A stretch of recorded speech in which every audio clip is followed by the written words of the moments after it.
Hello and welcome back to my YouTube channel Harshad's biotechnology. In the previous lecture पिछले lecture में हम लोगों ने स्टडी किया था different types of CDKs and cyclins and how they regulate the cell cycle in the different phases. Okay, so आज तक हम लोगों ने देखा था सीडीके साइक्लिन डी सीडीके 4 को हम लोगों ने एक्टिवेट किया था। उसके बाद हम लोगों ने एक्टिवेशन किया था CDK2 साइक्लिन ई कॉम्प्लेक्स को। उसके बाद हम लोगों ने लास्ट में देखा था DNA रेप्लिकेशन चेक पॉइंट में मेजर रोल परफॉर्म करता है साइक्लिन ए एंड CDK2। सो यहाँ तक हम लोगों ने पिछले लेक्चर में पढ़ा था। नाउ अब हम लोगों को एक्टिवेट करना है लास्ट कॉम्प्लेक्स को, जो है cyclin B plus CDK1। So let's begin. So सबसे पहले हमारे पास CDK1 प्लस साइक्लिन बी को हम लोगों को एक्टिवेट करना है।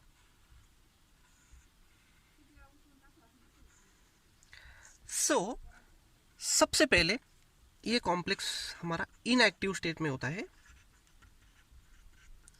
और इसे इनएक्टिवेट करता है आपका एक इनहिबिटरी काइनेज जिसका नाम है V1 काइनेज, जो कि एक inhibitory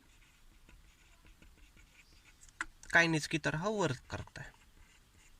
okay, so after all it is a inhibitory kinase, so they add the phosphate group on their target. So ये क्या करता है, जनरली 14 नंबर के और 15 नंबर के threonine and tyrosine amino acid के ऊपर फॉस्फेट ग्रुप के एडिशन कर देता है। कौन? V1 काइनेज, जो कि एक इनहिबिटरी काइनेज है। उसके नाम में रखा है इनहिबिटरी काइनेज। तो वो इनहिबिट करेगा किस कॉम्प्लेक्स को? CDK1 and cyclin B complex को इनहिबिट करने का काम करेगा। कैसे इनहिबिट करता है? तो सिंपली काइनेज है तो फॉस्फेट ग्रुप के एडिशन करेगा 14 नंबर एंड 15 नंबर के threonine and tyrosine amino acid के ऊपर। जो लोग CSIR नेट सेट देना चाहते हैं वो इस बात को याद रखना कि अगर ये CDK साइक्लिन कोई एक प्रोटीन है तो प्रोटीन एक बेसिक चीज़ होती है कि वो अमाइनो एसिड से फॉर्म होते हैं। सो 14 नंबर के थ्रियोनिन अमाइनो एसिड और 15 नंबर के टायरोसिन अमाइनो एसिड के ऊपर ये V1 kinase inhibitory phosphate group की एडिशन करता है। ठीक है, so after all it is a inhibitory phosphate, so that our complex is inactive. अब इस कॉम्प्लेक्स को हम लोगों को एक्टिवेट करना है। सो सबसे पहले एक जनरल सी जेन्युइन सी बात में मुझे समझ में आती है कि अगर मुझे इस कॉम्प्लेक्स को एक्टिवेट करना है तो सबसे पहले क्या करना पड़ेगा। जैसे हम लोगों ने आज तक देखा था कि किसी कॉम्प्लेक्स को अगर हम लोगों को एक्टिवेट करना है तो उसके ऊपर कुछ एक्टिवेटरी फॉस्फेट ग्रुप की एडिशन करनी पड़ती है, राइट, जो कि CDK साइक्लिन हमेशा कर दे, राइट। सेम थिंग यहाँ पर भी करनी पड़ेगी। अगर हम लोगों को CDK1 साइक्लिन बी कॉम्प्लेक्स को एक्टिवेट करना है तो हमें एक्टिवेटरी फॉस्फेट ग्रुप की सबसे पहले तो एडिशन करनी पड़ेगी, राइट। सो यहाँ पर हमारा जो कॉम्प्लेक्स है CDK1 साइक्लिन बी, इसके ऊपर सबसे पहले तो फॉस्फेट ग्रुप की एडिशन करता है एक 161 नंबर के अमाइनो एसिड पर। उसके ऊपर फॉस्फेट ग्रुप की एडिशन होती है और वो अमाइनो एसिड होता है यहाँ पर आपका थ्रियोनिन, राइट। ये इस फॉस्फेट ग्रुप की एडिशन करता है, उस एंजाइम का नाम है। अगर फॉस्फेट ग्रुप की एडिशन करेगा तो ये डेफिनेटली ये कुछ काइनेज ही होंगे, राइट। सो यहाँ पर होते हैं आपके CDK7 एंड साइक्लिन EH, जो कि एक एक्टिवेटरी काइनेज है। ये एक एक्टिवेटरी काइनेज का काम करता है, राइट। अगर ये काइनेज है तो ये सिंपली फॉस्फेट ग्रुप की एडिशन करेगा। और ये कौन सा काइनेज है? एक्टिवेटरी काइनेज, ठीक है। सो ये सिंपल इस प्रोटीन के 161 नंबर के अमाइनो एसिड पे फॉस्फेट ग्रुप के एडिशन करेगा। अब फॉस्फेट ग्रुप एडिशन करने के बाद ये हमारे ऑलरेडी पहले जो प्रेजेंट है 14 नंबर के अमाइनो एसिड पे फॉस्फेट ग्रुप और 15 नंबर के अमाइनो एसिड के ऊपर फॉस्फेट ग्रुप, जहाँ पर threonine and tyrosine amino acid present है, वो एज इट इज प्रेजेंट है। अब एक्टिवेटरी फॉस्फेट ग्रुप के एडिशन होने के बावजूद भी ये कॉम्प्लेक्स यहाँ पर इनएक्टिव स्टेट में है। क्यों? क्योंकि हालांकि एक्टिवेटरी फॉस्फेट ग्रुप की एडिशन हो गई है, राइट, लेकिन फिर भी ये इनएक्टिव क्यों है? क्योंकि इसमें इनहिबिटरी फॉस्फेट ग्रुप ऑलरेडी अभी भी प्रेजेंट है। सो एक बात मुझे फिर से समझ में आती है, अगर मुझे इस कॉम्प्लेक्स को एक्टिवेट करना हो तो इनहिबिटरी फॉस्फेट को पहले तो रिमूव करना पड़ेगा, राइट। सो यहाँ पर क्या होता है, अगर फॉस्फेट ग्रुप रिमूव करने हो तो हमें कुछ एंजाइम चाहिए होते, फॉस्फेट ग्रुप की एडिशन करनी हो तो हमें काइनेज चाहिए, राइट। अगर फॉस्फेट ग्रुप रिमूव करना हो तो हमें फॉस्फेटेज चाहिए, राइट। सो यहाँ पर कुछ फॉस्फेटेज वर्क करेंगे जिनका नाम है CDC 25 फॉस्फेटेज, ठीक है, जो कि एक्टिवेटरी है, फॉस्फेटेज है आफ्टर ऑल, तो ये फॉस्फेट ग्रुप रिमूव करेंगे। सो कौन से फॉस्फेट ग्रुप रिमूव होंगे? जो कि 14 नंबर के ऊपर फॉस्फेट ग्रुप लगा था और जो 15 नंबर अमीनो एसिड के ऊपर जो फॉस्फेट ग्रुप लगा था वो फॉस्फेट ग्रुप यहाँ से रिमूव होंगे। एक बार फॉस्फेट ग्रुप रिमूव हो गए तो ये हमारा complex CDK1 and plus cyclin B,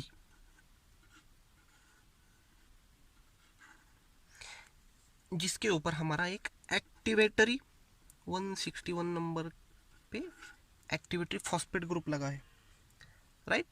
ये एक्टिवेटरी फॉस्फेट ग्रुप है। सो इनहिबिटरी फॉस्फेट ग्रुप यहाँ से रिमूव हो जाएंगे और फाइनली हमारा कॉम्प्लेक्स एक्टिवेट हो जाएगा, राइट। और इस कॉम्प्लेक्स को हम कहते हैं EMPF। इसे हम मैचुरेशन प्रमोटिंग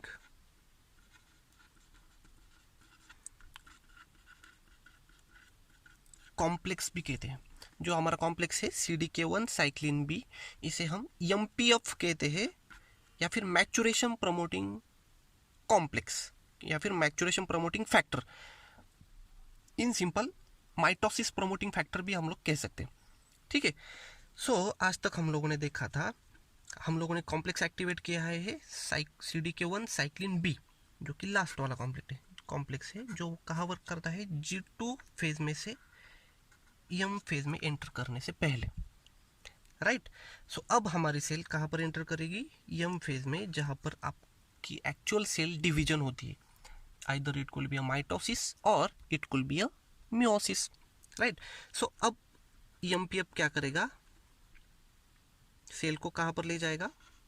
माइटोसिस के लिए, ओके। सो अब ये हमारे पास EMPF है, मैच्योरेशन प्रमोटिंग फैक्टर या फिर माइटोसिस प्रमोटिंग फैक्टर। अब ये सिंपल सी बात हो जाए, अगर सेल माइटोसिस में आ रही है तो हम लोगों को एक पता है, जनरल सी बातें होती है कि माइटोसिस में जब जनरली 4 स्टेजेस होते हैं, prophase, metaphase, anaphase and telophase, right. अब माइटोसिस मियोसिस ये सेकंड चैप्टर में हम लोग ऑलरेडी डिटेल में पढ़ेंगे बाद में, ठीक है। सो जनरल सी कुछ बातें आप लोगों को पता होनी चाहिए जो कि हम लोग यहाँ पर पढ़ेंगे, ठीक है। सो अब अच्छे से ध्यान देना। सो एक बार अगर EMPF एक्टिवेट होता है तो EMPF क्या करेगा? सबके ऊपर फॉस्फेट ग्रुप की एडिशन करने का काम करता है। हमारे सेल में जितना कुछ भी उसके सामने नजर आएगा, फिर वो चाहे आपके सेल के ऑर्गेनल्स हो, सेल के सभी ऑर्गेनल्स हो, endoplasmic reticulum, Golgi apparatus, mitochondria, right, इन सभी के ऊपर वो फॉस्फेट ग्रुप की एडिशन करेगा। या फिर कुछ एंजाइम्स होंगे, प्रोटीन्स होंगे, या फिर आपका न्यूक्लियर एनवलप होगा, इन सभी के ऊपर वो फॉस्फेट ग्रुप की एडिशन कर देता है, ठीक है। अब फॉस्फेट ग्रुप एडिशन करने के बाद क्या होता है? सबसे पहले हमारी अब हम लोग आ गए हैं माइटोसिस में। उसमें सबसे पहली फेज होती है प्रोफेज। अब प्रोफेज में क्या होता है? सिंपल सी बातें होती है, ओके। सो सबसे पहले हमारे पास कोई एक सेल है, हम लोगों को पता है ऑलरेडी यस फेज में DNA का रेप्लिकेशन हुआ है, ये हमारा न्यूक्लियस होगा। अब अच्छे से सुनना, यहाँ पर ये आपके कुछ क्रोमोसोम्स होंगे, राइट। यहाँ पर डुप्लीकेटेड क्रोमोसोम्स होंगे, आपके सभी सेल ऑर्गेनल्स होंगे कि जो ऑलरेडी डुप्लीकेट हुए हैं G1 फेज में, G2 फेज में, राइट। DNA का रेप्लिकेशन हुआ है S फेज में, ये सारी बातें हम लोग पढ़ चुके हैं। अब प्रो फेज में मुझे एक बात समझ में आती है, अगर एक जनरल सी बात होती है, आप लोगों ने सुना भी होगा माइटोसिस की, एनाफेज में क्या होता है, हमारे क्रोमोसोम्स या फिर क्रोमेटिड सेपरेट हो जाते हैं। सो क्रोमेटिड सेपरेट होने के लिए हम लोगों को स्पिंडल फाइबर चाहिए होते, राइट। सो मान लीजिएगा हमारे पास यहाँ पर स्पिंडल फाइबर प्रेजेंट है। सो ये स्पिंडल फाइबर को सबसे पहले तो क्रोमोसोम को अटैच होना पड़ेगा। अगर क्रोमोसोम को हमें सेपरेट करना है एनाफेज में जाके, तो इनको अटैच होना पड़ेगा हमारे क्रोमोसोम्स के ऊपर। लेकिन एक दिक्कत यहाँ पर आ रही है कि जो न्यूक्लियर एनवलप यहाँ पर प्रेजेंट है, राइट। अगर न्यूक्लियर एनवलप यहाँ पर प्रेजेंट है तो हमारे स्पिंडल फाइबर एंटर नहीं करेंगे न्यूक्लियस में इजीली, राइट। तो सबसे पहले क्या होता है, हम लोगों को एक बात जेन्यून जनरल सी थिंग होती है कि न्यूक्लियर एनवलप को डिसअपियर करना पड़ेगा, राइट। सो ये काम कौन करता है, हमारा एमपीएफ क्या करता है, इसको जो कुछ भी ऑर्गेनल्स दिखेंगे, जो कुछ भी न्यूक्लियर एनवलप दिखेगा, उसके ऊपर ये फॉस्फेट ग्रुप के एडिशन कर देता है। एक बार फॉस्फेट ग्रुप की एडिशन हो गई तो यहाँ से क्या होता है, न्यूक्लियर एनवलप आपका डिसअपियर होता है। सो ये आपकी सेल है और ये आपका न्यूक्लियर मेम्ब्रेन यहाँ पर डिसअपियर हो रहा है। क्यों हुआ, क्योंकि एमपीएफ ने इसके ऊपर फॉस्फेट ग्रुप की एडिशन कर दी। So nuclear envelope will get disappear, okay. और सेकंड थिंग ये भी होती है कि जो ऑर्गेनल्स है वो ऑर्गेनल्स भी यहाँ पर पेरीफेरी में अटैच हो जाते हैं। Organelles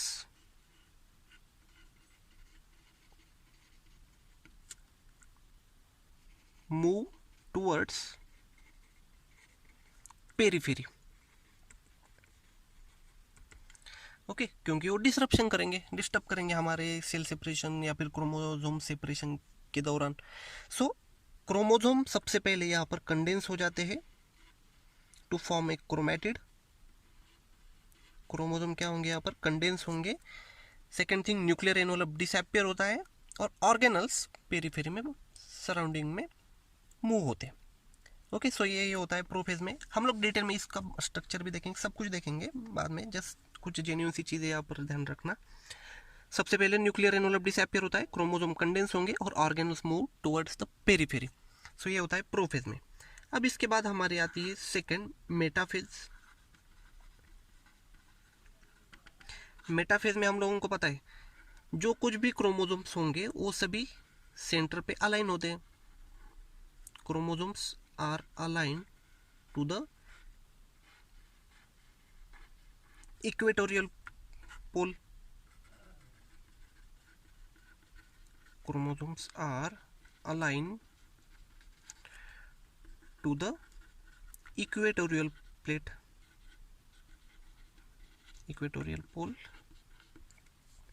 right.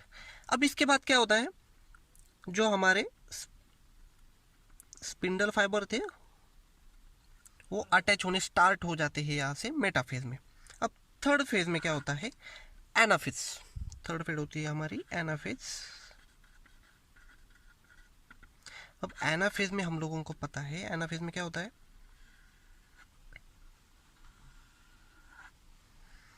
जो क्रोमोसोम्स थे हमारे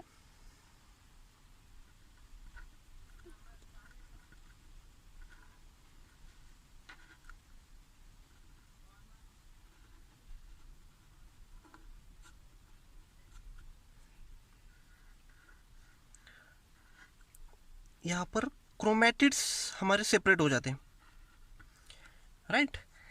और लास्ट में टीलोफेज में हम लोगों को पता है, टीलोफेज में क्या होता है, जो क्रोमोसोम सेपरेट हो गए वो फिर से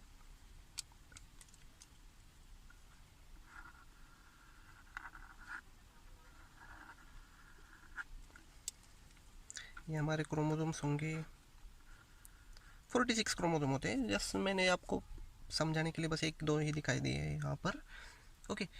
सो यहाँ पर क्या होता है, अगेन न्यूक्लियर मेम्ब्रेन रीअपियर होता है, वो सब डिटेल में हम लोग बाद में पढ़ेंगे, ठीक है। हमें जो चाहिए अभी वो एनाफेज में है। यहाँ पर इसके बाद साइटोकाइनेसिस होता है और सेल डिवाइड हो जाती है बाद में, जनरल सी बातें आप लोगों को पता होगी, राइट। सो सबसे पहले एनाफेज में क्रोमोसोम्स या फिर क्रोमैटिड्स आर गेट सेपरेटेड। सो सबसे पहले अगर हम लोग इस स्टेज की बात करें तो इस स्टेज में क्रोमोसोम हमारे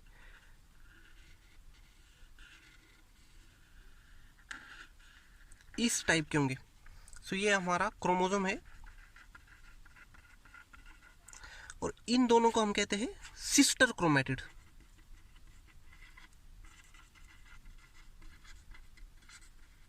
एनाफेज में सिस्टर क्रोमैटिड सेपरेट होते, राइट। सो इस स्ट्रक्चर में कुछ ये ब्लू कलर के प्रोटीन्स यहाँ पर दोनों सिस्टर क्रोमैटिड्स को होल्ड करने का काम करते हैं आपके मेटाफेज में या फिर जनरल इस स्टेज में। सो यहाँ पर एक प्रोटीन वर्क करता है जिसे हम कहते हैं कोहेजिन प्रोटीन। ओके, सो ये क्या करता है, दोनों सिस्टर क्रोमैटिड को यहाँ पर होल्ड करने का काम करता है, राइट। सो एक जेन्युइन सी बात यहाँ पर फिर से हमें समझ में आती है, अगर मुझे दो क्रोमैटिड्स एक दूसरे से सेपरेट करने होंगे तो सबसे पहले मुझे क्या करना पड़ेगा, इस कोहेजिन प्रोटीन को ब्रेक करना पड़ेगा। क्यों? क्योंकि ये क्या कर रहा है, दोनों क्रोमैटिड्स को एक दूसरे के साथ होल्ड करने का काम कर रहा है, राइट। सो अगर एनाफेज में दोनों ही क्रोमैटिड्स एक दूसरे से सेपरेट होते हैं तो इसके लिए हमें सबसे पहले क्या करना पड़ेगा, इस कोहेजिन प्रोटीन को ब्रेक डाउन करना पड़ेगा, राइट। सो ये पार्ट कैसे होता है ये हम लोग आगे देखेंगे। ओके, सो यहाँ तक सभी बातें आप लोगों के समझ में आ गई होगी। So now moving towards the next point. So अब हमारी सेल आ गई है मेटाफेज से एनाफेज में। अब इस ट्रांजिशन में आपका एक कॉम्प्लेक्स वर्क करता है जिसे कहते हैं APC, एनाफेज प्रमोटिंग कॉम्प्लेक्स। अब हम लोगों को क्या करना है, मेटाफेज से एनाफेज में जाने से पहले और मेटाफेज से एनाफेज में हमारा टारगेट ये है कि हमारे पास ये क्रोमोसोम से दो सिस्टर क्रोमैटिड्स होंगे उसके ऊपर, राइट। और इन दोनों सिस्टर क्रोमैटिड्स को होल्ड कर रहा है कौन, जैसा कि मैंने अभी कहा, एक प्रोटीन होता है जिसे हम कहते हैं कोहेजिन, ठीक है। सो इस कोहेजिन प्रोटीन ने मेटाफेज में क्या किया है, दोनों सिस्टर क्रोमैटिड्स को होल्ड करने का काम किया है।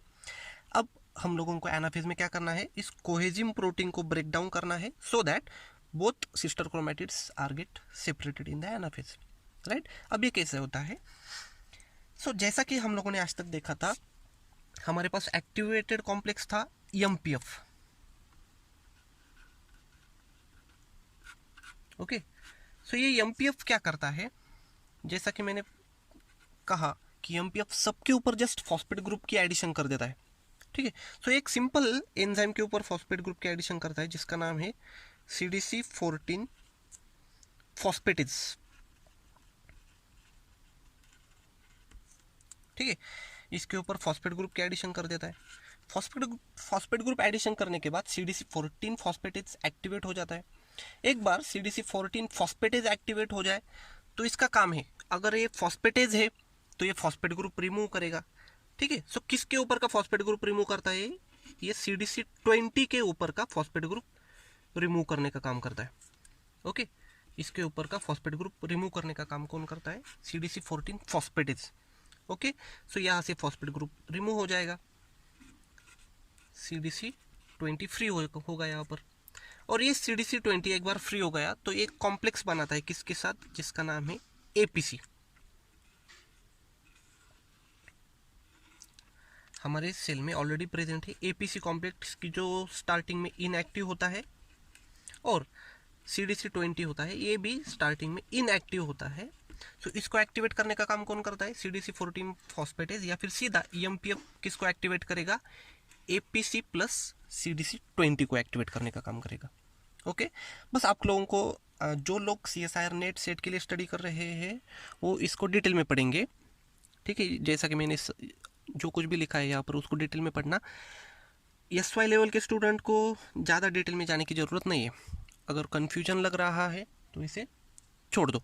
ओके, अब यहाँ पर आप लोगों को फिर से याद रखना है, अगर APC और CDC20 दोनों सेपरेट है तो ये स्टार्टिंग में इनएक्टिव स्टेज में रहेंगे, राइट। अगर ये दोनों साथ में आते हैं तो ये एक्टिवेट हो जाएगा CDC20 एंड APC। सो सबसे पहले अगर हम लोग मेटाफेज से एनाफेज में आ रहे हैं तो इस दरमियान EMP अब क्या करेगा, आपकी CDC20 एंड APC कॉम्प्लेक्स को एक्टिवेट करेगा, राइट। और एक बार अगर ये कॉम्प्लेक्स एक्टिवेट होता है तो ये दूसरे एक एंजाइम को एक्टिवेट करता है जिसका नाम है, ये हमारे पास एक एंजाइम है ब्लू कलर वाला जिसका नाम है सेपरेज। और इसको स्टार्टिंग में कोई एक दूसरा होता है कि जिसने इसे इनहिबिट किया होता है, उसका नाम है सेक्यूरिन। ओके, सो सबसे पहले सेपरेज को कौन इनहिबिट करता है, सेक्यूरिन। सो ये जब कॉम्प्लेक्स CDC20 APC कॉम्प्लेक्स जब एक्टिवेट हो जाता है तो ये सेक्यूरिन के ऊपर फॉस्फेट ग्रुप के एडिशन कर देता है, सो दैट सेक्यूरिन विल गेट, सेक्यूरिन के ऊपर यूबिक्यूटिनाइजेशन होता है। और हम लोगों ने ऑलरेडी पढ़ा है, अगर यूबिक्यूटिनाइजेशन होता है तो सेक्यूरिन क्या होगा, यहाँ से डिग्रेड हो जाएगा आपके 26S प्रोटियाजोम में, राइट। और एक बार अगर सेक्यूरिन डिग्रेड हो जाता है तो यहाँ से कौन फ्री हो जाएगा आपका, यहाँ पर सेपरेज एक्टिवेट हो जाएगा, इसका नाम है सेपरेज, जो कि अब एक्टिवेट हो जाएगा। और एक बार सेपरेज एक्टिवेट हो गया तो इसके नाम में ही रखा है, ये क्या करेगा, यहाँ से जाकर कोहेजिन प्रोटीन को ब्रेक डाउन करने का काम करेगा। और कोहेजिन प्रोटीन एक बार ब्रेक डाउन हो गया, राइट, सो दोनों सिस्टर क्रोमैटिड यहाँ से अब सेपरेट हो जाएंगे, राइट। क्रोमैटिड्स को सेपरेट करने के लिए हमें सेपरेज की ज़रूरत होती है, राइट। ये सभी कल कहाँ पर चल रहा है, आपके एनाफेज में, मेटाफेज टू एनाफेज ट्रांजिशन में। अब कोहेजिन एक बार ब्रेक डाउन होगा तो स्पिंडल फाइबर आके इसे अटैच होंगे, अटैच होने के बाद दोनों क्रोमैटिड्स एक दूसरे से सेपरेट हो जाएंगे। Okay, so this is generally happen in our cell at the metaphase to anaphase transition, right. अब हम लोगों को यहाँ पर पता है कि एनाफेज में क्या होगा, दोनों साइड से स्पिंडल फाइबर अटैच होंगे और एक बार हमारा कोहेजिन प्रोटीन ब्रेकडाउन हुआ तो एनाफेज में क्या किया जाएगा, ये दोनों सिस्टर क्रोमैटिड एक दूसरे से सेपरेट हो जाएंगे, राइट। अब इस कहानी में एक ट्विस्ट है, मान लीजिएगा केस 1 लिखा है मैंने यहाँ पर। सपोज ये हमारा क्रोमोसोम है,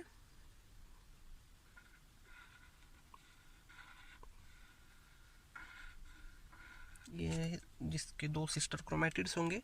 अब मान लीजिएगा let's say suppose spindle fibre एक ही डायरेक्शन से अटैच हुए हैं, ये हमारी कोई सेल है, यहाँ पर आपके सेंट्रियोल्स होंगे, राइट। स्पिंडल फाइबर एक ही डायरेक्शन से आ गए और इस क्रोमोसोम के ऊपर अटैच हो गए। यहाँ पर हमारा कोहेजिन प्रोटीन है जिसने दोनों क्रोमैटिड्स को एक दूसरे से होल्ड करके रखा है, राइट। चलो मान लीजिएगा जो स्पिंडल फाइबर है वो एक ही डायरेक्शन से आ गए और दूसरे डायरेक्शन से स्पिंडल फाइबर ही नहीं आए। यहाँ पर हमारा कोई दूसरा सेंट्रियोल है और यहाँ से स्पिंडल फाइबर अभी तक इस क्रोमोसोम की तरफ गए ही नहीं, राइट। तो अब क्या होगा, एक जनरल थिंकिंग आप लोग यहाँ पर कर सकते हो, स्पिंडल फाइबर एक ही डायरेक्शन से आकर इससे अटैच हो रहे, दूसरे साइड से स्पिंडल फाइबर आए ही नहीं, तो अब एक जनरल प्रोसीजर हो रही है हमारे सेल में, ये होने का कुछ फायदा नहीं होगा, राइट। क्यों, क्योंकि स्पिंडल फाइबर एक ही डायरेक्शन से आए हैं, दूसरे डायरेक्शन से स्पिंडल फाइबर इसे अटैच ही नहीं हुए। तो क्या होगा, क्या हो सकता है कि ये सारे क्रोमोसोम या फिर सारे के सारे क्रोमैटिड्स एक ही सेल में चले जा सकते हैं, राइट। अगर दूसरी ओर से स्पिंडल फाइबर अटैच नहीं होते हैं, सिर्फ एक ही डायरेक्शन से अगर स्पिंडल फाइबर अटैच होते हैं तो क्या होगा, ये सारे के सारे क्रोमोसोम एक ही सेल में चले जाएंगे, राइट साइड वाले सेल में, राइट। क्यों? क्योंकि स्पिंडल फाइबर एक ही डायरेक्शन से आए हैं और दूसरी डायरेक्शन से स्पिंडल फाइबर अटैच ही नहीं हुए। सो यहाँ पर क्या हो सकता है, जो फ्यूचर सेल बनेगी, एक सेल में बहुत सारे क्रोमोसोम जा सकते हैं, एक सेल में कुछ भी क्रोमोसोम नहीं जा सकते, right. So it is again a faulty cell. So ये सब हम लोगों को स्टॉप करना है। इसलिए क्या होता है, अगर स्पिंडल फाइबर लेट से सपोज एक ही डायरेक्शन से आ गए, इसको अटैच हुए, दूसरे डायरेक्शन से अटैच नहीं हुए, सो सबसे पहले हमें क्या करना पड़ेगा, ये कोहेजिम प्रोटीन को ब्रेक डाउन नहीं होना देना पड़ेगा। क्यों? क्योंकि कोहेजिम प्रोटीन एक बार ब्रेक होता है तभी तो स्पिंडल जो क्रोमैटिड से वो एक दूसरे से सेपरेट होते हैं, राइट। अब इस केस में क्या हुआ है, स्पिंडल फाइबर एक ही डायरेक्शन से आए हैं। सो हम लोगों को क्या करना पड़ेगा, कोहेजिन प्रोटीन को ब्रेक डाउन नहीं होना देना है, राइट। और इसको ब्रेक डाउन कौन कर रहा है, आपका एंजाइम सेपरेज एंजाइम है जो कोहेजिन प्रोटीन को ब्रेक करता है, राइट। सो सबसे पहले यहाँ पर क्या किया जाता है, जब स्पिंडल फाइबर एक ही डायरेक्शन से आएंगे, दूसरे डायरेक्शन से स्पिंडल फाइबर सपोज फॉर्मेशन ही नहीं हुआ है, सो इस टाइम पे यहाँ पर एक दूसरा प्रोटीन यहाँ पर अटैच होता है जिसका नाम है MAD2। ओके, MAD2 यहाँ पर कब अटैच होगा, जब जिस साइड से स्पिंडल फाइबर नहीं आएंगे उस टाइम पे MAD2 वहाँ पर अटैच होगा। इस बात को याद रखना, MAD2 कब अटैच होता है, जब स्पिंडल फाइबर नहीं आएंगे तो वो वहाँ पर जाकर अटैच होता है। अदरवाइज अगर स्पिंडल फाइबर आ गए तो MAD2 वहाँ पर बाइंड नहीं करेगा, ठीक है। सो हमारे केस 1 में क्या लिखा है हमने, यहाँ पर स्पिंडल फाइबर अटैच नहीं हुए तो MAD2 यहाँ जाकर बाइंड करेगा। एक बार MAD2 यहाँ पर आके बाइंड कर दिया तो MAD2 की हाई एफिनिटी होती है किसके साथ, MAD2 की हाई एफिनिटी होती है CDC20 के साथ। ओके, सो जो CDC20 हम लोगों ने यहाँ पर लिखाया है APC प्लस CDC20 कॉम्प्लेक्स। सो CDC20 क्या करेगा, यहाँ से आके यहाँ पर अटैच हो जाएगा, राइट। सो MAD2 की हाई एफिनिटी होती है CDC20 के साथ। सो CDC20 क्या करेगा, APC को रिमूव करेगा, APC फ्री हो जाएगा और CDC20 MAD2 के साथ आके यहाँ पर बाइंड हो जाएगी। अब ये होने के बाद क्या होगा, हमारा APC यहाँ से फ्री हो जाएगा, राइट। और अगर APC यहाँ से फ्री होगा, सेपरेट होता है, तो हम लोगों को पता है APC अगर सेपरेट है तो वो इनएक्टिव स्टेज में रहेगा, राइट। ये एक्टिव कब होता है, जब APC प्लस CDC20 का कॉम्प्लेक्स एक दूसरे के साथ होते तब ये कॉम्प्लेक्स एक्टिवेट रहेगा, राइट। ये बात हम लोगों ने ऑलरेडी देखी है। यहाँ पर अगर APC सेपरेट होता है तो ये इनएक्टिव स्टेज में रहेगा, CDC20 अगर सेपरेट है वो भी इनएक्टिव स्टेज में रहेंगी, राइट। सो एक बार अगर MAD2 यहाँ पर अटैच होता है तो इसकी हाई एफिनिटी किसके साथ होती है, CDC20 के साथ। सो APC फ्री हो जाएगा, CDC20 यहाँ आकर बाइंड हो जाएगी, राइट। अगर APC फ्री होता है तो ये कॉम्प्लेक्स एक्टिवेट नहीं होगा, APC CDC20 कॉम्प्लेक्स एक्टिवेट नहीं होगा। अगर ये कॉम्प्लेक्स एक्टिवेट नहीं होता है तो सेक्यूरिन का यहाँ पर डिग्रेडेशन नहीं होगा, सेक्यूरिन डिग्रेडेशन नहीं होता है तो हमारा सेपरेज एंजाइम भी एक्टिवेट नहीं होगा, और सेपरेज एंजाइम अगर एक्टिवेट नहीं होता है तो हमारा कोहेजिन प्रोटीन को ये ब्रेक डाउन नहीं कर सकता, राइट। सो यहाँ पर हमारा कोहेजिन प्रोटीन फाइनली ब्रेक डाउन नहीं होगा। अब यहाँ पर कुछ टाइम पीरियड के लिए वेट किया जाता है। जब केस 2 में सपोज क्या हुआ, ये हमारे क्रोमैटिड से क्रोमोसोम है और इसके ऊपर हमारा ये कोहेजिन प्रोटीन है,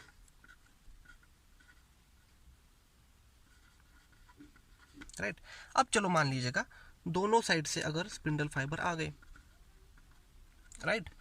जब दोनों साइड से स्पिंडल फाइबर आते हैं तो अब हम लोगों ने यहाँ पर देखा था MAD2 कब बाइंड होता है, जब स्पिंडल फाइबर नहीं आते तो MAD2 अटैच होता है, राइट। अब अगर स्पिंडल फाइबर दोनों साइड से ही आ गए तो MAD2 क्या होगा, यहाँ से रिमूव हो जाएगा, MAD2 रिमूव हो जाएगा। MAD2 रिमूव होता है तो अब क्या होगा, यहाँ से CDC20 फ्री हो जाएगा। एक बार CDC20 फ्री हुआ तो ये क्या करेगा, फिर से APC के साथ जाकर जुड़ जाएगा, राइट। अब APC CDC20 कॉम्प्लेक्स बन जाएगा। ये कॉम्प्लेक्स एक बार एक्टिवेट हुआ तो ये सेक्यूरिन को डिग्रेड करेगा, सेपरेट हो जाएगा। और एक बार सेपरेज एंजाइम अगर फ्री होता है तो ये क्या करेगा, यहाँ जाकर कोहेजिन को ब्रेक डाउन करेगा। कोहेजिन अगर एक बार ब्रेक डाउन हुआ कि दोनों क्रोमेटिड्स एक दूसरे से सेपरेट हो जाएंगे आपके एनाफेज में। ओके, सो ये कंडीशन कब हुई? जब दोनों स्पिंडल फाइबर दोनों डायरेक्शन से आके अटैच होते हैं, तब मैट2 यहाँ से रिमूव होगा और ये नॉर्मल प्रोसीजर आपकी फॉलो हो जाएगी। लेकिन जब स्पिंडल फाइबर एक डायरेक्शन से ही आएंगे, दूसरे डायरेक्शन से अटैच ही नहीं होते, तब मैट2 यहाँ पर अटैच हो जाएगा। मैट2 की हाई एफिनिटी होती है CDC20 के साथ। सो CDC20 क्या करेगा? APC को छोड़ के यहाँ पर जाकर अटैच होगा। APC फ्री हुआ, सिर्फ APC है तो वो सेपरेस को एक्टिवेट नहीं कर सकता, राइट। सो ये दोनों केस को याद रखना कि स्पिंडल फाइबर आने पर क्या होता है दोनों साइड से, स्पिंडल फाइबर नहीं आने से क्या होता है, राइट। सो इस चेक पॉइंट को हम लोग कहते हैं spindle fibre assembly check point. इसे हम कहते हैं spindle fibre assembly check point, जो कहाँ पर करता है, कहाँ पर वर्क करता है? आपके मेटाफेज टू एनाफेज ट्रांजिशन में। ओके, जिन लोगों को CSIR नेट सेट देनी है, वो यहाँ पर जितना कुछ भी लिखा है वो सभी के ऊपर अच्छे से ध्यान देना। ओके, सो इसे हम कहते हैं spindle fibre assembly check point, जो कि आपके एनाफेज में वर्क करता है। क्रोमोसोम्स क्रोमैटिड्स कब सेपरेट करने, कब नहीं करने। Okay, so this is all about your cell cycle check point and regulation. हमारे सेल साइकिल चेक पॉइंट यहाँ पर ख़त्म होते हैं। और इसके बाद एक बात याद रखना, इसके बाद जो MPF एक्टिवेट हुआ है, सबसे पहले जो MPF एक्टिवेट हुआ था इसी ने ही ये सब करवाया है, राइट। अब एनाफेज के बाद क्या होता है? दोनों क्रोमेटिड्स यहाँ से सेपरेट हो जाएंगे, कोएंजाइम ब्रेकडाउन होगा दोनों साइड से। अगर स्पिंडल फाइबर आए हैं तो क्रोमेटिड्स यहाँ से सेपरेट हो जाएंगे। सो एनाफेज में वही होता है, क्रोमेटिड्स सेपरेट हो गए। उसके बाद तो टीलोफेज में क्या होगा? न्यूक्लियर एनवलप फिर से रीअपियर होना भी चाहिए, राइट। एक बार न्यूक्लियर एनवलप प्रोफेज में डिसअपियर हो गया था, राइट। ऑर्गेनल्स बाउंड्री में चले गए थे। तो जब ये सेल हमारी डिवाइड हो जाएगी, तब क्या होना चाहिए? दोनों न्यूक्लियर एनवलप फिर से रीअपियर भी होने चाहिए, राइट। सो इनको रीअपियर होने के लिए सबसे पहले डिसअपियर कब हुए थे न्यूक्लियर एनवलप? जब MPF ने उनके ऊपर फॉस्फेट ग्रुप की एडिशन की थी तब, राइट। सो दोनों टीलोफेज में अगर साइटोकाइनेसिस में दोनों सेल सेपरेट होते हैं, तो दोनों सेल्स अगेन उनके ऊपर न्यूक्लियर एनवलप सिंथेसिस होना चाहिए। सो ये सिंथेसिस होने के लिए सब पहले हम लोगों को क्या करना पड़ेगा? जो MPF हम लोगों ने एक्टिवेट किया था, उस MPF को फिर से डिग्रेड भी करना पड़ेगा, राइट। सो ये भी बात यहाँ पर आप लोगों को याद रखनी पड़ेगी। जो MPF एक्टिव हुआ था, उस MPF को फाइनली डिग्रेड भी किया जाता है आपके लास्ट स्टेज में। ओके, सो CHK1 वगैरह ऐसे भी कुछ वहाँ पर प्रोटीन्स होते हैं, वो क्या करते हैं? आपके MPF को इनएक्टिवेट करने का काम करते हैं। सो MPF क्या करता है? खुद के पैरों पर कुल्हाड़ी मारने का काम करता है। कैसे? तो वो CDC14 फॉस्फेटेज को एक्टिवेट करता है। सो APC प्लस CDH1 ऐसे कुछ प्रोटीन्स होंगे, वो जाके आपकी यूबिक्विटिन लाइगेशन करते हैं, जहाँ पर आपका MPF डिग्रेड होता है। ओके, सो नेट सेट वाले वो पार्ट को देखेंगे। फिलहाल यहाँ तक जो कुछ भी हमने दिखाया है, ये सब पार्ट आता है आपके cell cycle check points and regulation में। Okay, so thank you so much.